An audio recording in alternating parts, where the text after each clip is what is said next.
Por muito tempo nos sonegaram muita coisa importante.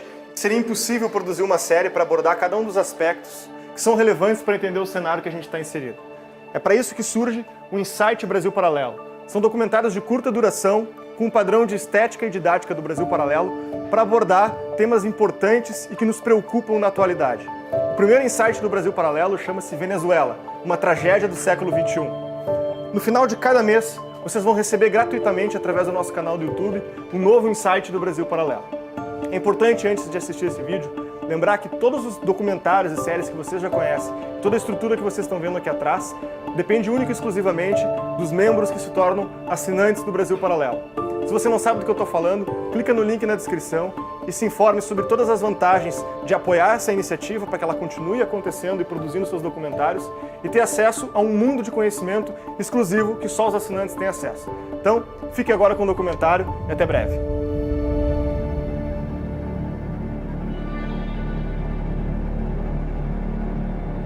Com a chegada do Partido dos Trabalhadores ao poder em 2003, falou-se muito sobre os riscos de o Brasil se tornar uma Venezuela.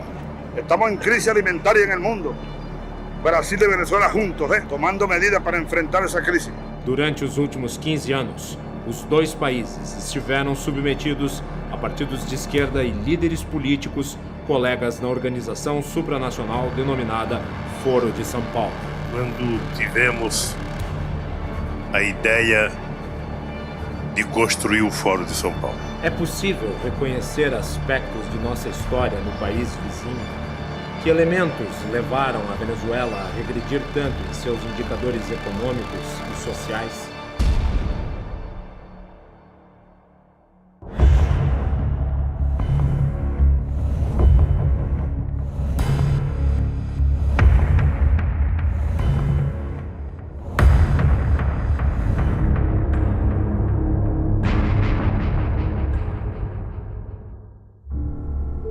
A narrativa de esquerda, consolidada em países como Brasil, Argentina e Chile, é baseada no combate ao militarismo de direita durante as décadas da Guerra Fria. A Venezuela, por sua vez, não viveu uma situação como essa porque sua última ditadura se deu nos anos 50. Comandado pelo general Marco Evangelista Pérez Jiménez, o regime se assemelhava muito mais ao de Getúlio Vargas no Brasil e ao de Juan Domingos Perón na Argentina. Marco Pérez Jiménez foi derrubado em 1958, depois de tentar continuar no poder por meio de um plebiscito fraudulento. Em seu lugar, líderes políticos firmaram um pacto de estabilidade na Venezuela.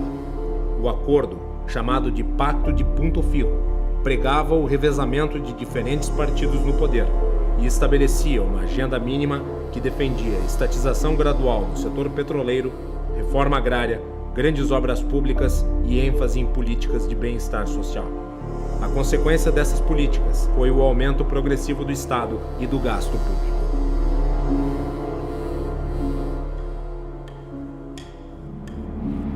Ao mesmo tempo, grupos terroristas de esquerda, como as Forças Armadas de Libertação Nacional, FARC, abandonaram as armas e passaram a traçar novos planos. Ao invés do combate aberto, as FARC mudaria de nome para Terceiro Caminho e passaria a se infiltrar nas Forças Armadas. Um dos nomes importantes que entraram na recém-legalizada FARC foi Adán Chávez, irmão mais velho de Hugo Chávez. Nessa mesma época, Hugo passou a integrar o exército. Além do parentesco, Adán teria um importante papel na formação ideológica de seu irmão, sendo seu tutor revolucionário. Chávez era un devorador, un investigador nato, y eso le dio inicialmente una formación en ese sentido autodidacta, ¿no? El 5 de julio de 1975 yo salí de subteniente con un fusil aquí y el libro del Che Guevara bajo el brazo. Yo salí ya convertido en un soldado rebelde. Em 1986, Chávez criou seu próprio grupo político, o Movimento Bolivariano Revolucionário 200, MBR 200. A queda do preço do petróleo ocorrida na década de 80 expôs a fragilidade da economia venezuelana, que era dependente da exploração do petróleo. O país havia estatizado o óleo negro, tornando-o a sua principal fonte de riqueza. O resultado foi a fuga de capitais e o empobrecimento da nação. Oh, patria mía, patria querida, voy a la guerra a luchar por ti. Em 1989, a economia da Venezuela se tornou insustentável. Carlos Andrés Pérez, o presidente da época, se viu obrigado a adotar medidas de controle de gastos para tentar dar uma resposta ao problema estrutural do país. A esquerda radical não aceitou as medidas e grupos como o Terceiro Caminho e o MBR-200, liderado por Chávez, articularam um grande ato público contra o governo. O protesto foi chamado de Caracazo e consistiu em violentas manifestações de rua. Ônibus foram queimados, prédios públicos e privados vandalizados e destruídos. Não restou alternativa ao governo, senão convocar o exército para repor a ordem em um país que estava prestes a convulsionar. A crise serviu de combustível para que Chávez e seus partidários se mobilizassem com o objetivo de usurpar o poder democraticamente constituído. Em 4 de fevereiro de 1992, Chávez entrou em ação. Liderou unidades militares em Caracas com o objetivo de derrubar o governo. Yo, ante el país y ante ustedes, asumo la responsabilidad de este movimiento militar bolivariano. Nosotros acá en Caracas no logramos controlar el poder. Ustedes lo hicieron muy bien por allá, pero ya es tiempo de evitar más derramamiento de sangre, ya es tiempo de reflexionar y vendrán nuevas situaciones y el país tiene que enrumbarse definitivamente hacia un destino mejor. A tentativa de golpe fracassou.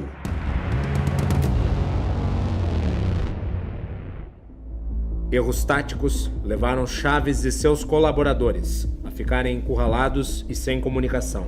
O líder golpista ficou impossibilitado de transmitir as fitas pré-gravadas nas quais incitava a população a tomar as ruas em um levante.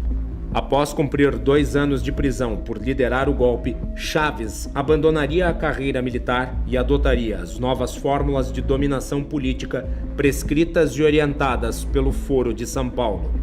Fundado por Lula e Fidel Castro em 1990, o Foro de São Paulo se tornou a Assembleia Estratégica da Esquerda Latina e tinha entre seus participantes grupos narcoterroristas. Companheiro da direção do Fórum de São Paulo, evitar parte da chegada da esquerda ao poder na América Latina pela existência dessa cosita chamada Fórum de São Paulo. Hugo Chávez fundou em 1997 o Movimento Quinta República, MVR, aliança partidária de esquerda que lhe daria suporte para disputar a presidência. Chávez foi beneficiado pelo descrédito da classe política tradicional e acabou eleito com 56% dos votos. Quando concorreu ao governo da Venezuela, Chávez tentou passar a imagem de democrata. Dicen que no es demócrata. ¿Usted está dispuesto a entregar el poder después de 5 años? Claro que estoy dispuesto a entregarlo, no solamente después de 5 años, yo he dicho que incluso antes, porque nosotros vamos a proponer aquí una reforma constitucional, una transformación del sistema político para tener una democracia verdadera, mucho más auténtica. Si, por ejemplo, yo a los 2 años resulta que soy un fiasco, un fracaso, o cometo un delito, un hecho de corrupción o algo que justifique mi salida del poder antes de los 5 años, yo estaría dispuesto a hacerlo. Ao contrário do que anunciou, uma vez no poder, passa a agir para reformar as instituições vigentes de forma a se consolidar no comando do país. Que sobre esta moribunda Constitución haré cumplir, impulsaré las transformaciones democráticas necesarias para que la República Nueva tenga una carta magna adecuada a los nuevos tiempos. Lo juro. Chávez decretou a realização de um referendo sobre a criação da Assembleia Constituinte. A população abraçou a ideia. A convocação foi aprovada por margem expressiva, mais de 70% dos votos. A Assembleia Constituinte, dominada por partidários de Hugo Chávez, redigiu a nova carta em 100 dias. O país passa a se chamar República Bolivariana da Venezuela. Na eleição da Constituinte, os apoiadores de Chávez conquistaram a maioria dos assentos. Um de seus planos era tornar a Câmara dos Deputados e o Senado em uma única casa. As contínuas modificações na estrutura política e institucional da Venezuela criaram um racha na população. Em 2002, mesmo com Chávez reeleito, a Venezuela se encontrava dividida entre dois polos opostos. Em 11 de abril de 2002, manifestações contra e pró-Chávez se encontraram na frente do Palácio Miraflores. O caos se instalou e autoridades militares, contrárias ao governo, aproveitaram a oportunidade para tentar destituir Chávez. O movimento, desastrado e feito de improviso, acabou sendo derrotado poucos dias depois. Presidente da República de Venezuela, juro ante Deus Todo-Poderoso.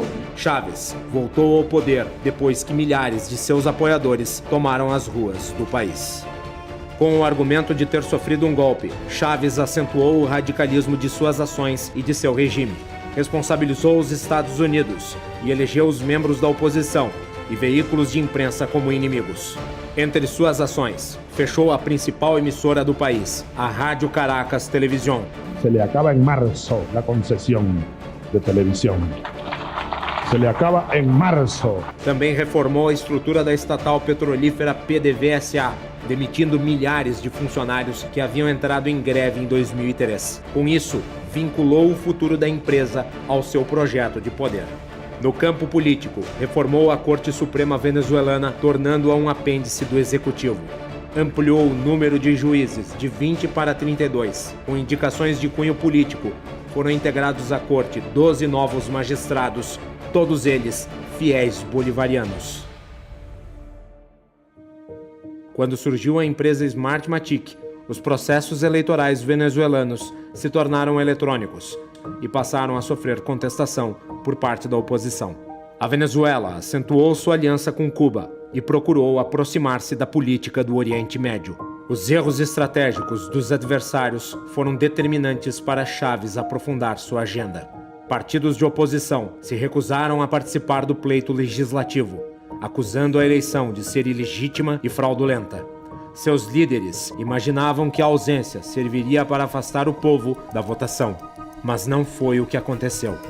O preço político foi alto. Sem representantes na Assembleia Nacional, os oposicionistas abriram caminho para que os bolivarianos tomassem completamente o legislativo. Em 2006, Hugo Chávez foi reeleito pela terceira vez com 62,9% dos votos. Prometeu criar o socialismo do século XXI. Chávez tinha o objetivo de ficar para sempre no poder. Para isso, modificou a Constituição, que passou a permitir a reeleição ilimitada para o cargo de presidente. Esta Constitución fue elaborada pensando en todos. Esta Constitución recoge el sueño de tener un país donde vivamos en condiciones de igualdad. Na medida em que Chávez acumulava poderes, a economia despencava e empresários e investidores abandonavam a Venezuela. A Venezuela passou a ter contínuas crises de abastecimento. Alimentos e produtos essenciais se tornaram escassos. A insatisfação contaminou a população. Foram organizadas marchas e paralisações. A resposta chavista foi violenta. Mas não foi só a situação da Venezuela que começou a se deteriorar. Ao mesmo tempo, Chávez enfrentava graves problemas de saúde. Em meio a disputas políticas, ele se isolou em Cuba para tratar um câncer. Reeleito pela quarta vez, não conseguiu comparecer à sua própria posse, em virtude do agravamento de sua doença. Hugo Chávez morreu em 5 de março de 2013. Foi substituído no poder por Nicolás Maduro, um de seus principais auxiliares. Na eleição para a sucessão de Chávez, o oposicionista de centro-esquerda, Henrique Capriles, tentou convencer o eleitorado, simpático ao chavismo, de que ele não representaria uma ruptura. Por margem mínima, Maduro foi eleito presidente em 14 de março de 2013. El candidato Nicolás Maduro Moros, 7.505.338, con el 50,66% de la votación. Novamente, o processo eleitoral, organizado pela Smartmatic, sofreu acusações de fraudes. Capriles não reconheceu o resultado e pediu a recontagem de votos. Mesmo com a eleição contestada, Maduro prevaleceu. O apoio diplomático da União das Nações Sul-Americanas, órgão subordinado ao Foro de São Paulo, foi fundamental para lhe dar sustentação internacional. Apesar da vitória interna, Maduro passou a lidar com uma oposição crescente na Venezuela. Nas eleições legislativas de 2015, a oposição recuperaria a maioria na Assembleia Nacional. Tentando driblar os adversários do parlamento, Maduro convocou uma nova Assembleia Constituinte. Anuncio que en uso de mis atribuciones presidenciales como jefe de Estado constitucionales de acuerdo al artículo 347, convoco al poder constituyente originario para que la clase obrera y el pueblo en un proceso popular constituyente convoque una Asamblea Nacional Constituyente. A manobra não foi reconhecida nem dentro do país e nem pela comunidade internacional. Mesmo assim, formou-se um parlamento paralelo, próprio da ditadura, que passaria a funcionar como alternativa ao parlamento oficial. Foi em meio a esse clima que, em 2018, Maduro buscou sua reeleição. Obteve vitória contestada internacionalmente. As fraudes no processo eleitoral se avolumaram. Brasil, Estados Unidos e União Europeia não reconheceram a legitimidade de Maduro para continuar. O parlamento oficial também se recusou a prestigiar sua posse.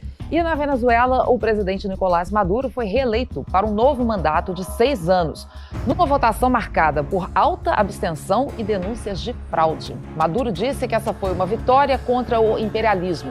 Depois de 93% das urnas apuradas, ele foi declarado vencedor com pouco mais de 5.800.000 votos. O impasse se agravou quando Juan Guaidó, então designado líder da Casa Legislativa dominada pela oposição, se declarou presidente da Venezuela. Juro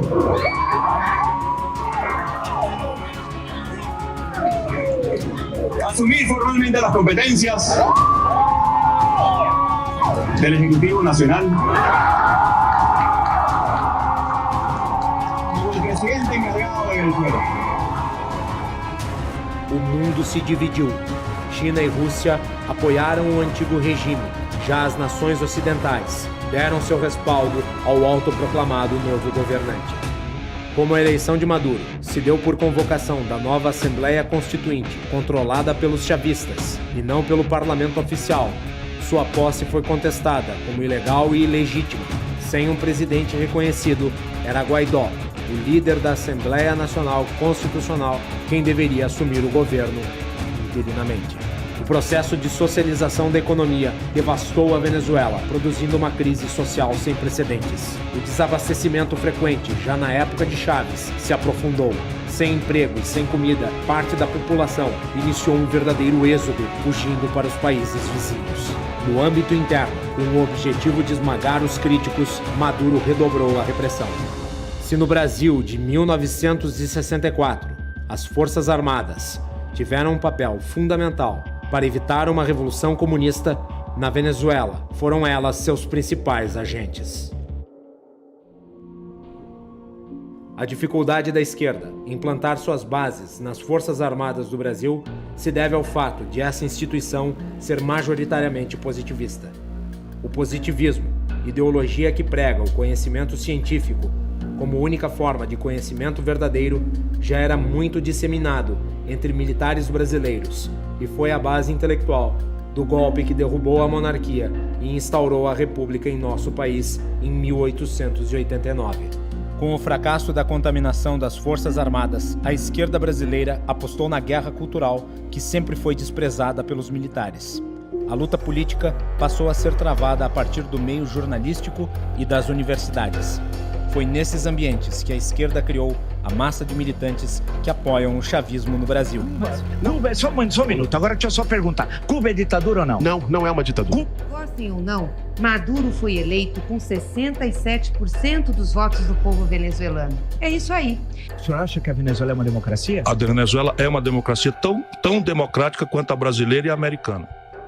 O bolivarianismo tinha como objetivo criar o socialismo do século XXI, uma atualização do modelo implementado pela União Soviética no leste europeu. Ao longo de 20 anos de poder, o resultado de sua ação foi a repetição dos mesmos crimes em massa, da mesma violência e do mesmo fracasso econômico vistos no socialismo do século XX. Karl Marx dizia que a história se repetia, a primeira vez como tragédia e a segunda como farsa. A Venezuela de Hugo Chávez e de Nicolás Maduro lhe deu razão, finalmente.